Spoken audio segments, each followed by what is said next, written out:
अरे कैसे कहिए दिल के बतिया भैया दर्द बड़ी करो है। अरे कैसे कहियो दिल के बतिया भैया दर्द बड़ी करो है। मोगी बीना हमरा मोगी बीना भैया जाड़ा नहीं कटो है। मोगी बीना हमर जाड़ा नहीं कटो है। मोगी बीना योगी साजे धज के कहाँ जाही छौड़ी हमर लाजोगे।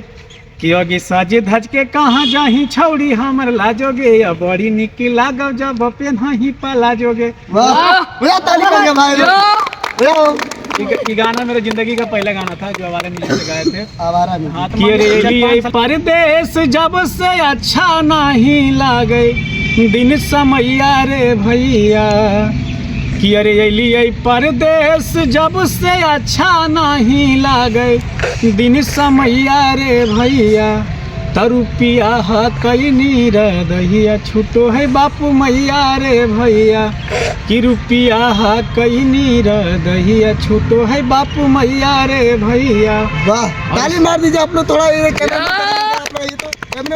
ये घरवा के साथे साथे अरे छूटी जा है यार रे। साथी संगतिया छूटे बचपन के प्यार रे।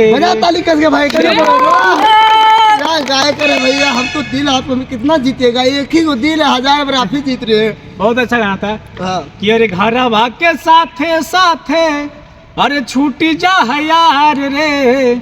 साथी संगतिया छूटे बचपन के प्यार रे। अरे कैसे समझाइए दिल के समझे ना कब नो पैया रे भैया। तरुपिया कई नीर दहिया छूटो है बापू मैया रे भैया। और बहुत अच्छा है। एक मेरा गाना आज कल आया था। अरे कहेला जमाना की विदाई होला बेटी के। अरे कहेला जमाना की विदाई होला बेटी के। अरे असली विदाई तो हो खेला परदेसी के। कि असली विदाई तो हो खेला परदेसी के। अरे मोड़े लेला अरे मोड़ लेला कि परदेसी अपन घर से ना तो मोड़ लेला। घर चलावे खातिर घर में छोड़ देला।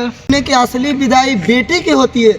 लेकिन आपके गाना के माध्यम से आज हर युवा को दिल में लग गया कि असली विदाई तो होखेला परदेसी की। बात सही है भैया। सब लोग कोई नहीं चाहते हैं कि अपने घर परिवार छोटे